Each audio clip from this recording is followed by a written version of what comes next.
In case you couldn't tell, we're probably not going to see Amon Ra this time around, but we will see. I've informed the teams that we are ready to go, so it's just a matter of them now readying up, and, well, we're going to be heading into what is going to be game number 3 here in this best of 3.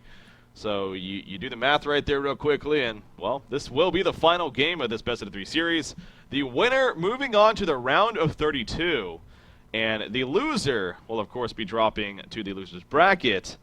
And, well, we'll have to fight their way there. So as I was saying, I wasn't able to do the math 100% on this. I think both these teams are still, no matter what happens here, are qualifying for silver. But, hey, you win, I guarantee that at least you're qualifying for silver. So that's the big thing. Trough, do you have any predictions?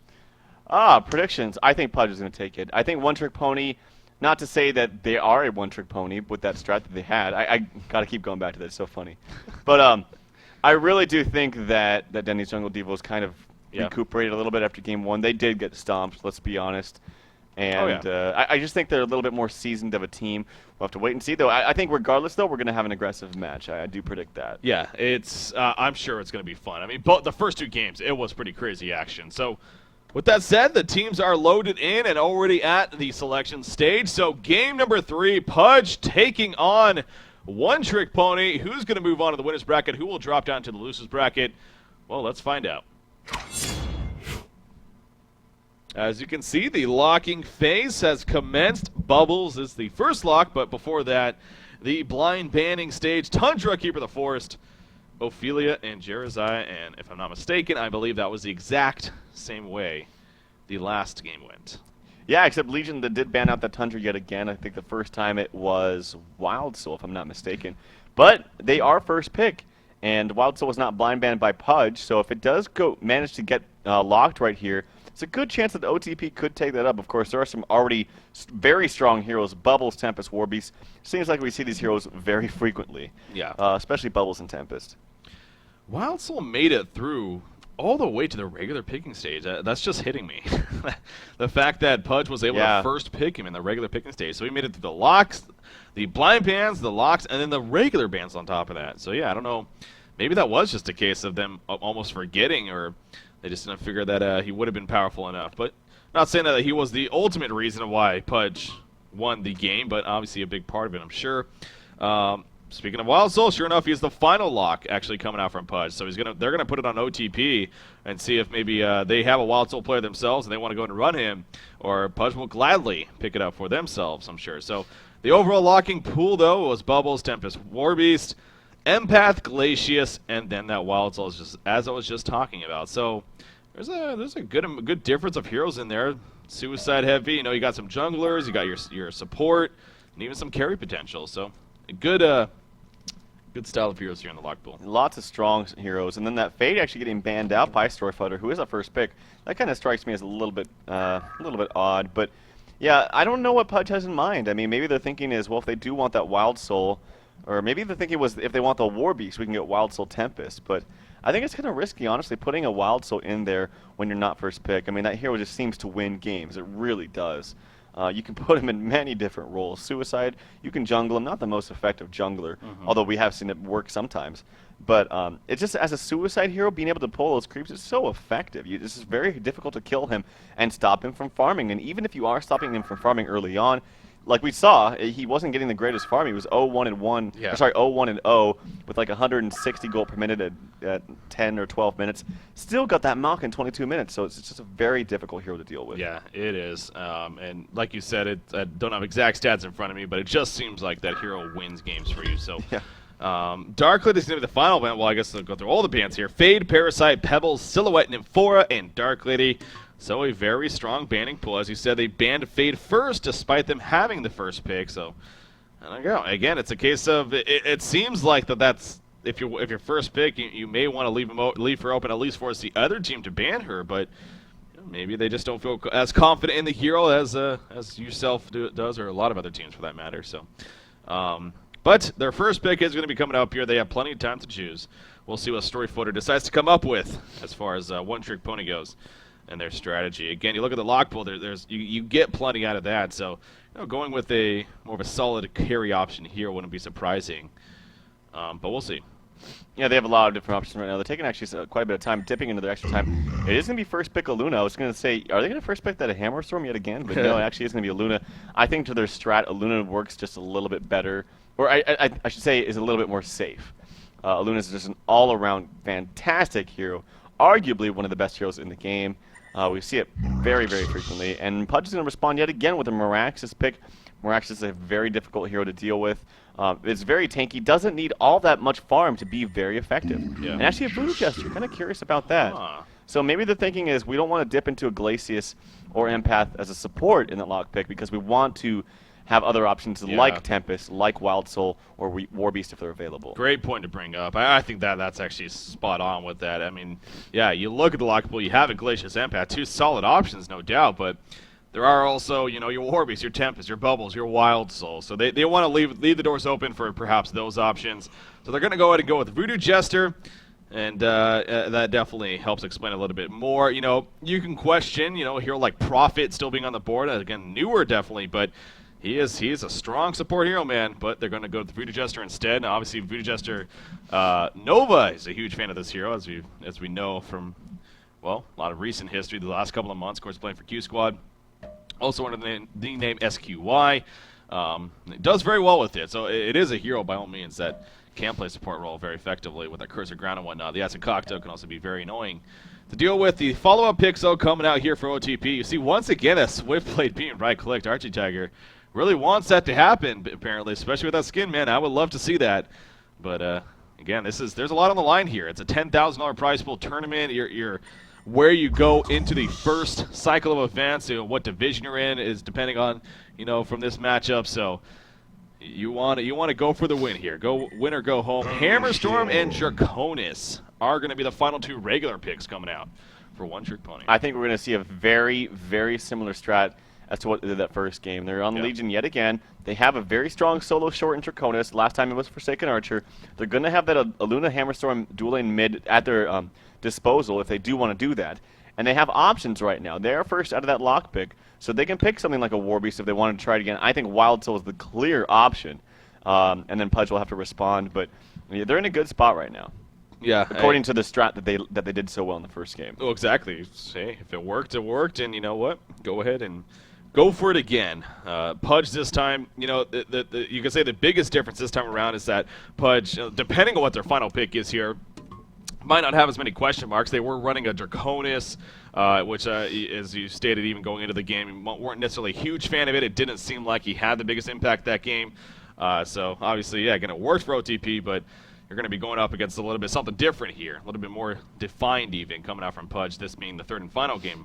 Mega Beaver not afraid to use that extra time, just like Storyfooter wasn't, though. So, using a bit of it all the way down to about 25 seconds.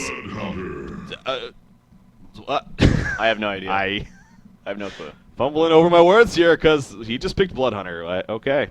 So maybe that wasn't a troll lock last game. Maybe there was a chance that they were going to go for themselves, but in the end, they go Bloodhunter with their final regular pick. Tempest is going to be the first pick out of the lock pool. Wild Soul War Beast. Schedule match expert. So you think Wild Soul War Beast here? Yeah. So you were saying how they should have gone Wild Soul, but they're going the Tempest route.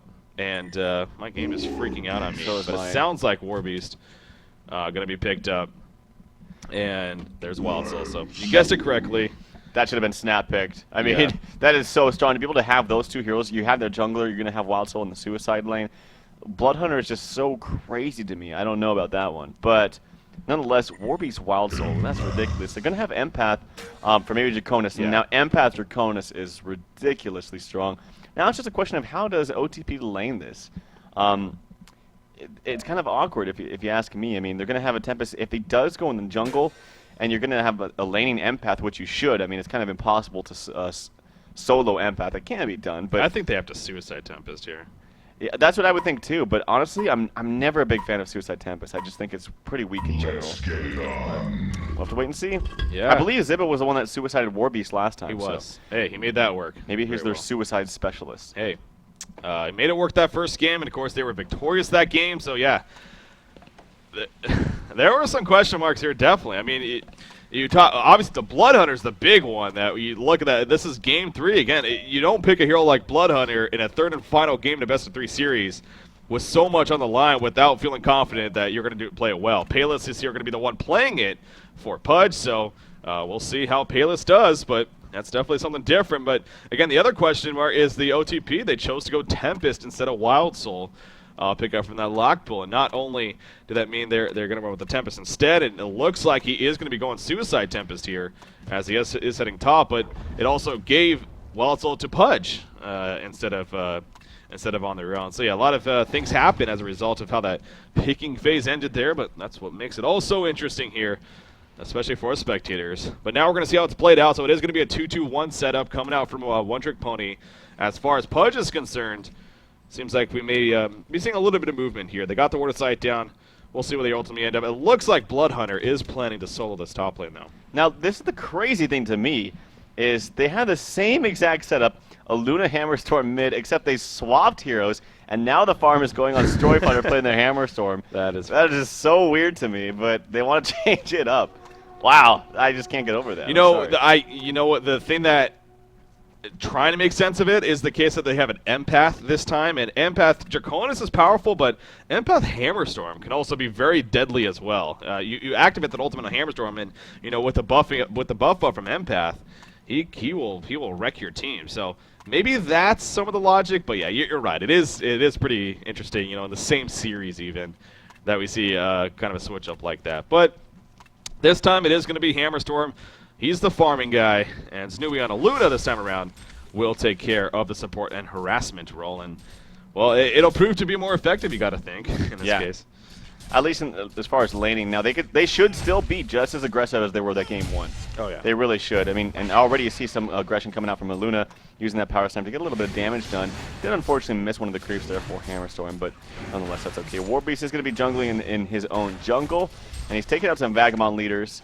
And he's going to have a great time. I mean, whenever you're a jungler playing against another jungler, or a team that doesn't have a jungler, excuse me, you're always going to have a better time because you're going to be able to utilize jungle for all that farming experience. Mm-hmm.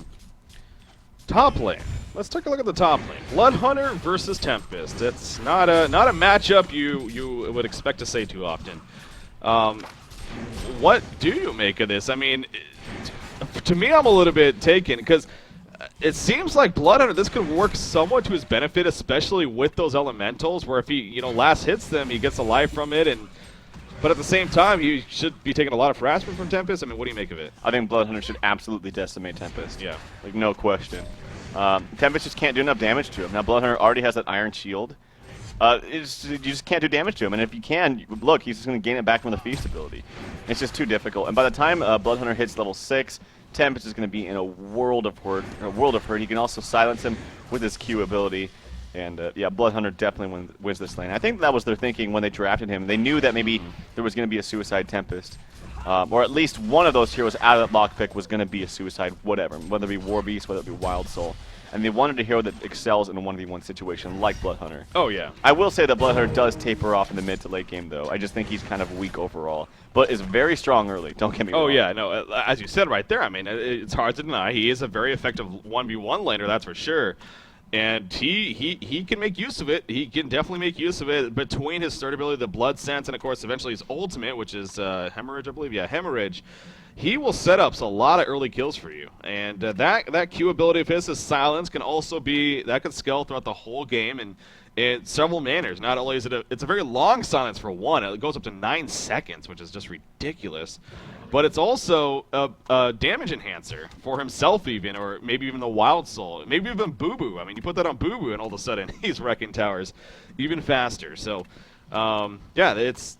So I guess when you look at it from that point of view, he still at least brings something to the table. But yeah, no doubt his early game is going to be the point for Payless here playing this Bloodhunter to really shine. We are sitting on a pause here, obviously. The game is not frozen.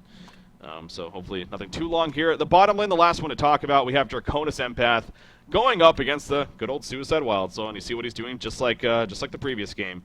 Doing the creep pulling. He's actually... Oh, interesting. He's going to pull the creep wave into the Ancients here. Looks like he's throwing a hatchet. It's midair, and he's gonna do some Ancients, or at least farm some creeps with this. Yeah, Wild Soul is just so annoying to play against. This is why this hero is just god tier, in my opinion.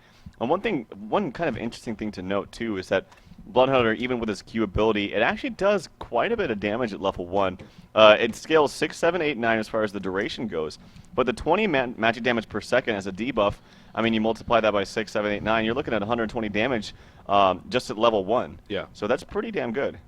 Yeah. It's I mean, for one spell, it's like a 1 point wonder almost. No, it's guaranteed damage. It's guaranteed damage, of course. Sure, it's over time, but guaranteed damage at 80 mana cost. So for a hero that, at least until he gets level 6, doesn't even need that mana for anything else, you know, again, not bad at all. So that's a tool. And with that said, I mean, are you a little bit surprised that maybe he isn't? I mean, no. That's there is a downside to it. You are enhancing Tempest damage, and that could, you know, be a little bit dangerous. But you are. I'm saying mostly like when he hits level 4 or 5, and he starts to level up that passive, or the other passive, I should say, the Blood Sense, which I expect him to do. He could actually get boots and put a lot of pressure onto Tempest, and perhaps maybe even dive him. There's the boots up, and yeah, he can just put a lot of pressure. Yep, already applying that Q. Maybe get a couple auto attacks in. But yeah, Bloodhunter just thrives in 1v1 situations. Yeah, so keep an eye on Payless there and see how well he progresses. How about this middle lane, though, going back to that? Hammerstorm, man, 18 and 6 creep farm. He is destroying creep farm this game. 336 gold per minute. He is off to a fantastic start. 1,000+ gold already saved up. So he's well on his way to either Ghost Marchers or Steam Boots, whichever boot upgrade he decides to go for this game. Aluna's currently roaming towards the top side. He's gonna, or she in this case, is gonna run past the ward of sight here. So she'll definitely be spotted, and Bloodhunter needs to be a little bit careful, actually. Bloodhunter taking some Glacial Blast. Pathro coming out. Will it be enough for the kill? The stun on top of that. One more attack. Maybe. No, the Iron Shield doing just enough there for Bloodhunter to keep him alive. But even with seeing Aluna coming, and nearly got a kill right there. That was very, very dangerous for Bloodhunter. Yeah, good roam from Aluna, and now Hammerstorm, even though she left that mid lane, Hammerstorm has already had a good enough start and does so much damage, base damage with that hatchet, that he's not going to have a difficult time against Meraxis. Yeah. Of course, this game, they don't have that War Beast to take advantage of here, which is spamming that W, so that's something else to keep in mind as far as how useful that really was in that first game, no doubt. But yeah, he is having a good time here in the middle lane. Meraxis, on the other hand, finally getting his bottle delivered, actually, 4 minutes in. A little bit later than he wants, I'm sure, but hey, he's got it. And going to start regenning from that and maybe picking up his creep farm. But Draconis is absolutely free farming here in the bottom lane, as you'd expect. Meanwhile, back to the top lane. Crystal Ground coming out. Aluna's in a lot of trouble. Warbeast is here as well. Aluna is 100% dead. Will they get Tempest as well? Hero blocking trying to happen. Bloodless Go coming out right there. Tempest eating through the trees. He does not have a Crystal Ground on him, so he might survive. Out comes the, what is that? The Silence, aka Blood Crazy. The chase from Bloodhunter. One more attack. Yes, he's going to get it right there. Bloodhunter taking advantage of that Blood Sense, getting the kill. Meanwhile, at the bottom lane, actually, Wild Soul going down to Empath Draconis, so good news there for One Trick Pony, but still, excellent fight at the top lane in favor of Pudge. Yeah, that was a really good job. I mean, if there's anything that Voodoo does great, it's setting up kills and setting up ganks. When you think of, I mean, you mentioned Prophet as far as the laning support goes, does a lot of damage and has great utility, but Voodoo's stun, his cask is so good, it's such a long range, and it's a guaranteed stun. Not to mention, it can bounce around and just be such a nuisance to all the heroes in its area. Legion takes down a Jeez, tower. bottom tower already going down. So, like I said, surprisingly they got a kill on a Wild Soul. I happened to miss that because I'm obviously watching the top action, but got the kill on a Wild Soul, and soon after they take out the tower. So Draconis farm, it's already scary. 400 gold per minute, something that Pudge will no doubt have to keep in mind. But you know, is this maybe a blessing in disguise for Wild Soul? The fact that this lane is going to start to be pushed up now. Perhaps, but I don't think really laning is Wild Soul's issue. I think just being able to find the farm is his biggest issue. Now, Draconis and Empath are still sitting down here, so it doesn't really matter that this tower is pushed. While also actually getting a couple good kills. There's actually the wall coming out. Draconis trying to pursue him, doing a lot of damage. Can they get maybe a root? He does use the Q, it slows him just a little bit. One more attack, he does finally get it, but actually Draconis is a very sticky situation. He does actually have a homecoming stone. Brown is going to try to get him. The axe does hit him barely in time, so P-Tub, with assistance from that haste rune, actually gets that very needed kill onto Fuzi. The fact that it took him at least a second, if not two, to regen enough mana to use the Homecoming Stone, because he was at 70 mana, I believe, and it just barely regened in time, but it took a couple seconds, and that was the difference right there. So, great idea, obviously, a great dive. They got the kill in a Wild Soul, but But Moraxis, give him credit. He came up there and well, RNG obviously in their favor. He happened to pick up a Haitian on the way. Not that no doubt guaranteed the kill, but hey, that's how the game works, obviously, and they'll gladly take that. So that was a big play coming out there from Moraxis. Excellent snipe right there with the axe of his. In the meantime, in the middle lane, a little bit of pressure being applied to the tower. Obviously, very aware that Moraxis is missing. And Tempest is going to come up here in the middle lane, actually. He's level 5, spawning level 3 elementals. Yeah, level 3 elementals. Moraxis, though, putting out the Quake stun, but now he's in a little bit of trouble. Hamstrom stuns off to the side right there, making sure very good heads up. The ultimate activated by Moraxis, though. Matrix is up, and here's the turnaround potential. Bloodhunter joins the party. Blood Sense is activated. The hemorrhage onto Luna. Luna deciding not to run. In comes the acid cocktail, though, bouncing around on top of the cursor ground. Tempest is falling quickly. Down goes Luna. Tempest is very likely going to fall as well to that cursor ground. Bloodhunter gets the final auto attack. He'll go back to full life, and the chase continues. Heimerstorm in a lot of trouble. Again, the Blood Sense doing so much work here for Bloodhunter. He is not going to pursue the... Oh, a nice wall-up band path right there. In comes the Essence Link, and Bloodhunter will fall when it's all said and done. So Storyfooter on Hammerstorm gets the last laugh right there. Wow. Epic fight in the middle lane. Fantastic wall by RT Tiger right at the end there. Got to give him a lot of props. But overall, I mean, did you see how much damage, or how much effect those casks had? Perfectly placed by Mega Bever. And on top of that, you had the Cursed Ground on top of the silence from Bloodhunter. Just on the Tempest alone did so much damage. Yeah. And it's really kind of fun to watch that synergization of heroes that we don't typically see. Yeah, Bloodhunter, I mean, he was going fast, man. Obviously, that's what Blood Sense does. Whether or not it's... That was a nice buff that did happen. I mean, it's been a long time now, but it used to be where it was just enemies that would actually activate the Blood Sense. But his teammates now can activate Blood Sense as well, so... You got to keep that in mind too, and it even works with illusions. Actually, it took me the longest time to figure that out. But yeah, you could actually get an illusion and then have it get low to like creeps or something, and then have Blood Sense activated like 100% uptime because of that. Obviously, the illusion eventually despawns, but still, get the point. Moraxis in the middle. Oh, another thing that I wanted to point out about that fight though, the very beginning of it, had great heads up by Storyfooter. You know, great presence of mind, as I like to say. The fact that he instead stunning directly on Moraxis, he stunned the creeps next to him. And well, why would you do that? Because Moraxis has that Arcane Shield ability. And, you know, obviously with the Hammerstorm stun, it takes some cast time. If he spots that coming, he presses W, and all of a sudden the stun doesn't happen, and he just runs away laughing. So, very good heads up right there by Storyfooter. Now, granted, they didn't get the kill because Moraxis is Moraxis, and he takes some damage like a boss, but still, good heads up. And deserving credit for a great play right there. But this is an interesting game, man, because especially after that fight right there, we have a 5-3 hero kill advantage in favor of the Hellborn side, and stats are looking pretty solid right now for Pudge. It's kind of like last game. I mean, you have Draconis and Hammerstorm doing very well, but overall, it's better right now for Pudge. Yeah, you can definitely never count out the Empath Draconis combination. It's just so ridiculously strong, and I would put it past...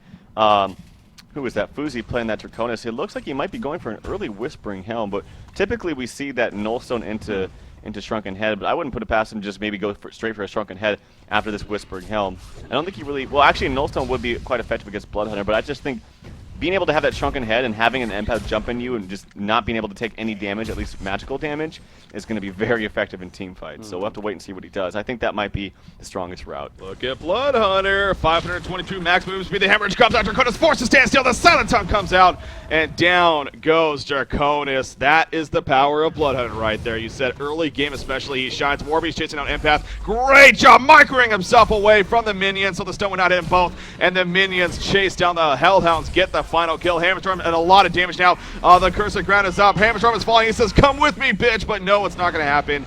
Hammerstorm falls, and Bloodhunter joining the party. He'll just walk back as well. Again, power of Bloodhunter right there. That Blood Sense is huge. He spotted somebody. Sure enough, it was Draconis.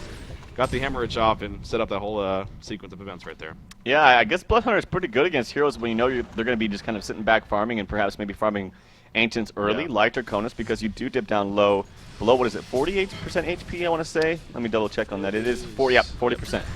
And spotted out a very, very easy kill on Draconis to set it all up.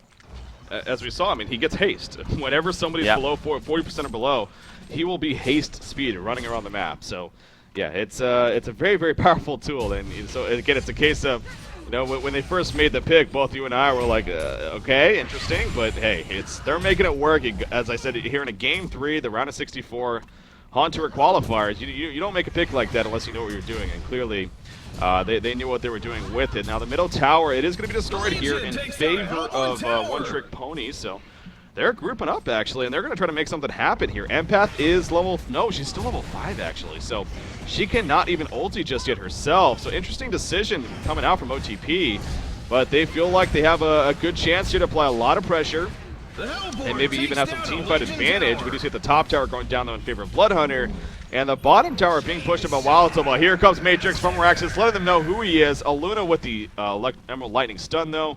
And Haster, though on Meraxis, he's going to get here. Will he get the Quake stun off? Yes, he will. Draconis in a lot of trouble. Draconis dropping. Great wall off by Empath, though. The Acid Cocktail going to bounce around, but Empath will stay alive. He's going to try to pour it out. Will it happen? Bloodhunter chasing. Wants to kill. He's out for blood. Go figure. Draconis is running, but Warbeast a little bit too fast, and Warbeast will fall. Snooey and Aluna will just melt to the ground. Hammerstorm just sitting back. Nothing more that he could do. I gotta think if Empath was level 6 there, maybe that would have been a little bit different. Meraxis is gonna now try to go on a Hammerstorm. Bloodhunter chasing, of course. His teammate is low, so he gets that blood sense as we talked about. Blocking himself, though. But here, he opens up the party, and Bloodhunter is gonna chase. Will he apply the silence? Yes, he will. The axe is just out of range, actually, but it's not gonna matter. He tries to pour it out. Not gonna happen in time, though. Bloodhunter gets the kill. Oh, no, actually, Meraxis snipes it out with the axe, yeah. Anyways, big fight for Pudge. Look at the golden experience all of a sudden. Holy God! Yeah.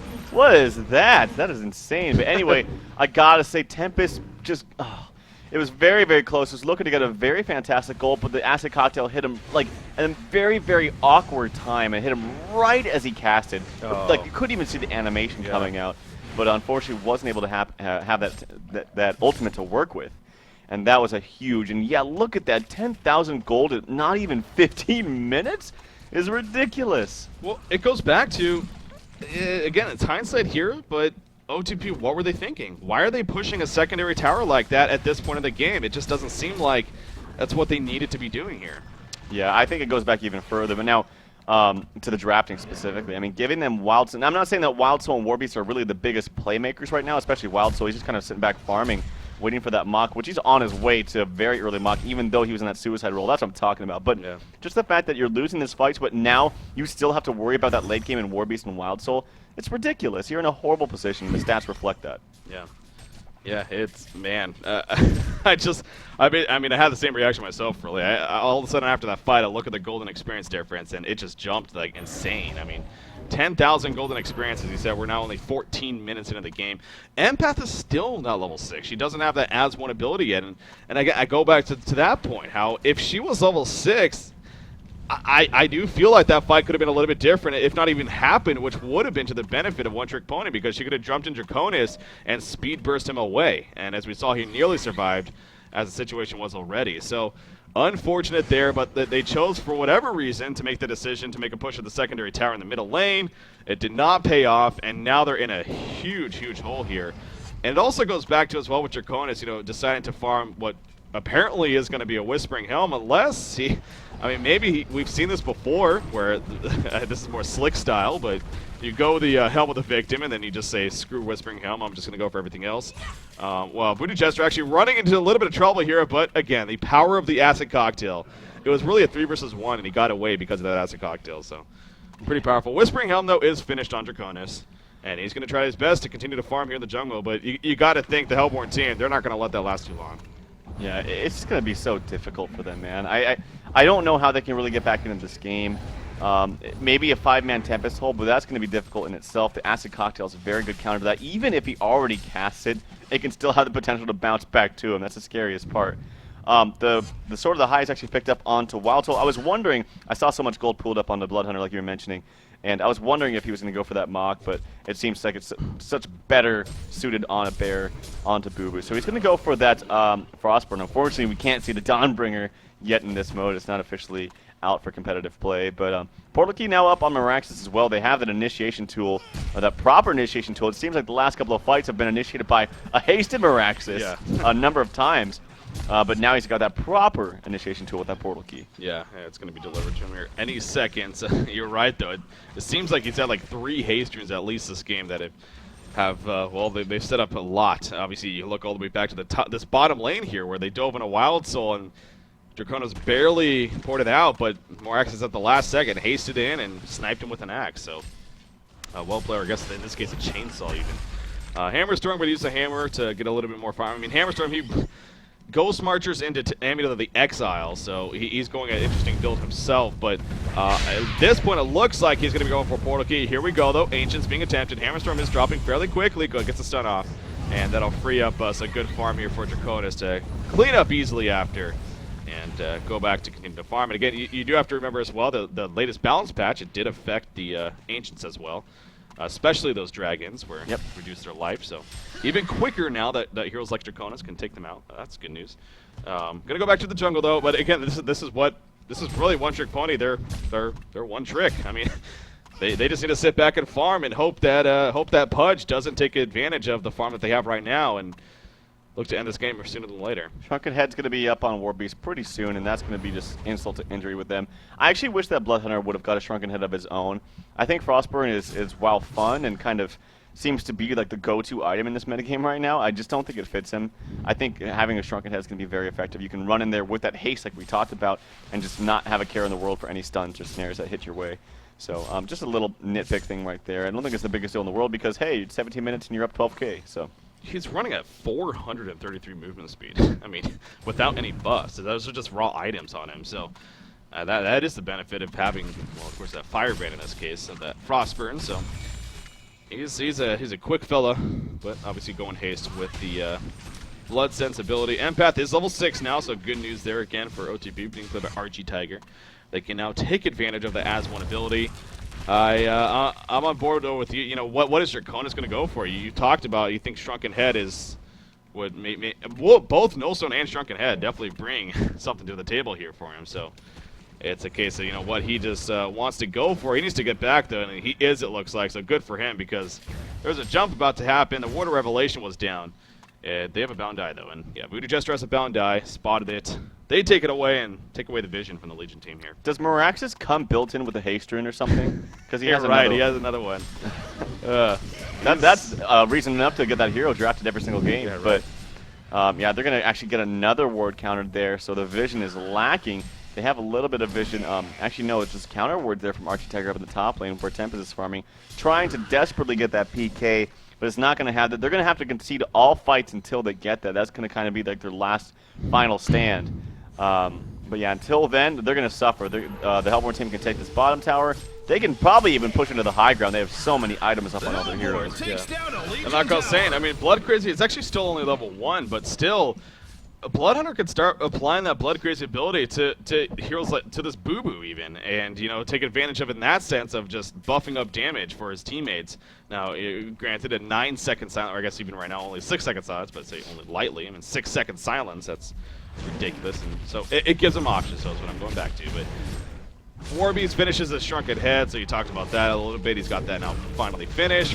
Franken Kongor apparently is being taken down here. It is actually Kongor now. Yeah. Name has still not been changed, but there's the Shrunken Head delivered. The Legion team, they don't have any clue because they got 0 vision. Obviously, the bound die has been doing work here for Mega Beaver and Pudge. But this is going to be a free Conger kill. We'll probably see a token alive. I don't know even. I could see it on really anyone, honestly, other than Voodoo Jester. But it is going to be Blood. Nope. Bloodhunter. No, Bloodhunter. Did he? Okay, yeah, he did. I thought. Okay, yeah, he dropped his Logger's Hatchet. So Bloodhunter goes the token alive, and this is probably going to be the cue for Pudge to maybe try to make something big happen here.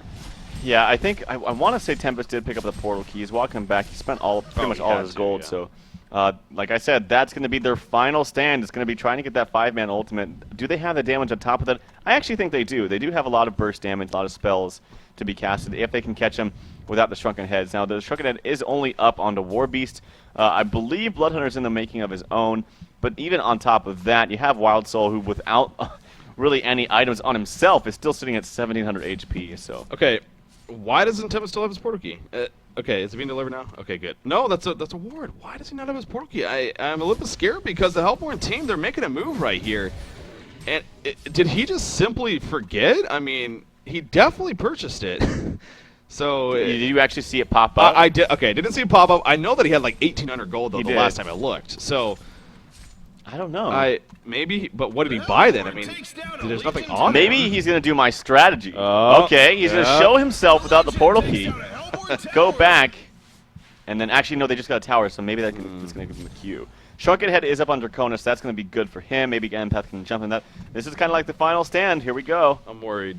Okay, maybe he didn't purchase a portal key because I don't know, but he purchased something. He purchased something, and it's not on him. So that in itself, I do wonder. Okay, what he just sold stuff.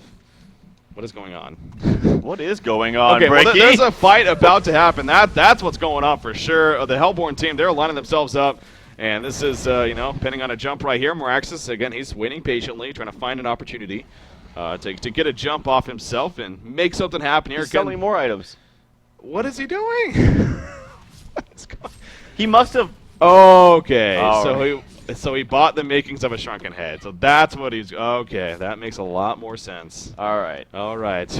Calm down. Now in 4 minutes, everyone's going to be like, he bought this, he bought that, he bought that. Yeah, we're sitting here freaking out about nothing.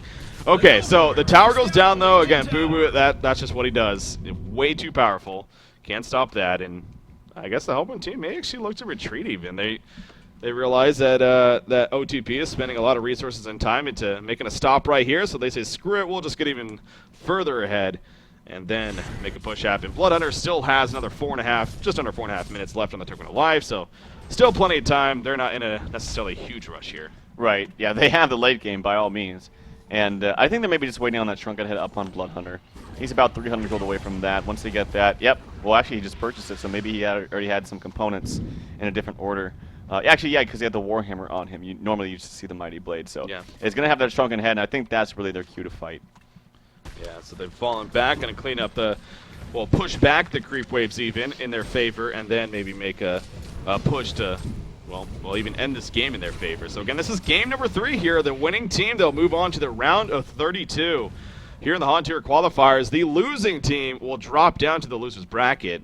However, you know, no matter what, these teams are going to be good to go into at least the silver division, if not further. So, but yeah, just going to continue to farm. Like you said, the Shrunken Head has been delivered.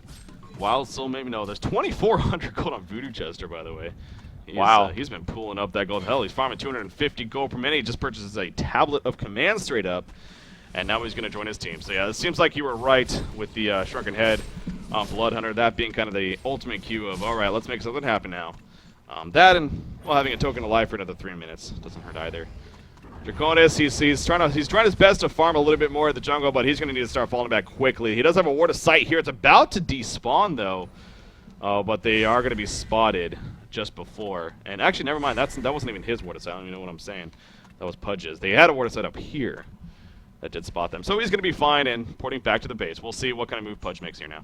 Yeah, they can even pretty much just sit behind Wild Soul's bear. Boo Boo's just going to attack this tower. There he goes, activates that extra ability, and we're probably going to see a Fighter Brew in here pretty soon. But as long as they have their spread, they're going to be fine from that Tempest Hole. Yeah. Well, again, the big thing is that he doesn't even have a portal key. So him positioning himself correctly, it's going to be at least a lot more difficult. You see Hammerstorm stunning in right there, more so just to delay the inevitable. It seems like they want to kill this Boo Boo. And they're very likely going to do it, actually. So Wild Soul will have to respawn Boo Boo and send him back in. The melee Rax goes down, however. Bloodhunter dropping to just above half-life there. But, again, he has the token alive for another 2 minutes. And Bloodhunter's a scary hero in that sense, because you think he may have a kill, and all of a sudden he kills a hero or a creep even, and he starts regenerating life. So got to be careful with that. In fact, going after the creeps off in the jungle, and just like that, he's almost back to full life. So. Yeah. Well, the Racks are down. They got what they came for. I guess why not just fall back and farm some more. And now, how much time do they have on the token? It's actually only 1:40. And yeah, they just need to push out another lane. They can just get a free tower at top pretty much. The token probably will fall, but actually, no, they're going to fake back and look like they try to initiate a fight right here. Oh, Draconis in trouble. The Quake's don't come out. Draconis, can he get away from this? The Amberage applied. Draconis dropping quickly. Draconis will fall without doing a thing right there. Tempest ultimate, a pretty solid one, but with Draconis dead, it just simply does not matter. They don't have nearly enough damage output. Exhibit will fall on Tempest, and that could have very likely been the game right there. You said it. A fake fallback right there coming out from Pudge. The GG well plays are called, and Pudge, a.k.a. Dendy's Jungle Devos, will be advancing on here in the winner's bracket down over to the round of 32. OTP, they gave it a run for their money, man. They looked impressive, but unfortunately for them, they are going to be dropping to the loser's bracket. Still a team. They can still advance, though. Going to be. I'm very interested to see how they finished off, because And they took the first game. They looked very good. So, but Pudge, they hung in there. And they come through in the 3-game series. Yeah, I think really the strategy, though, that works now, we saw today, is that dual lane mid with a strong suicide, or at least a suicide that works. And in the first game's case for OTP, it was the War Beast feeding all that damage with the War Cry ability to that middle lane, which was getting kill after kill after kill. So much aggression early on. You also had the Parasite trying to put a little pressure onto Bubbles. Game 3 right here, we saw a similar thing, except they didn't have a jungler. They had that Suicide Tempest, but without that jungler soaking up a little bit more farm, it just made it for a little bit different game. In the meantime, you did have a jungle on the Hellborn team. You had the jungle War Beast who was getting a ton of farm. You had the Suicide Wild Soul actually slip through the cracks, and Pudge were able to take that. So they just had a superior draft, I think, in Game 3. Yeah, mix of that, but I do think as well, one-trick pony, they only... okay, I don't want to say it like that, but it is unfortunate because they were in a fairly good spot. It was a very even game. That middle push, though, pushing that secondary tower... Like I said, it didn't seem like that was really a right time to do that. It didn't seem like they had everything going for them right there. And it didn't seem like they were necessarily in a huge rush. I mean, they had Draconis getting great farm. They had a Hammer Storm doing fairly well. I mean, sure, eventually they're going to need to make something happen, but it seemed like that was just a little bit too early. And, we saw the end result of that. It just worked out very well for Pudge. They defended it very nicely. And, well, you can say even a big part of why they were ultimately able to maybe have the ease there in the end of that game. So, yeah, Pudge, I'm sure they're feeling good after that. Again, hey, you lose some games here and there, but, hey, winning this series is what matters. And they took care of that. So congratulations to Pudge. Again, they're moving on here in the winners bracket. But OTP, they're staying alive at least. They're just going to fall down to the losers bracket now. But like I was saying, at the very least, they're good to go for silver. We'll see how far they advance up, though. Yeah, one more point on that game is Ziba. We do see a lot from time to time that Suicide Tempest, and I'm not the biggest fan.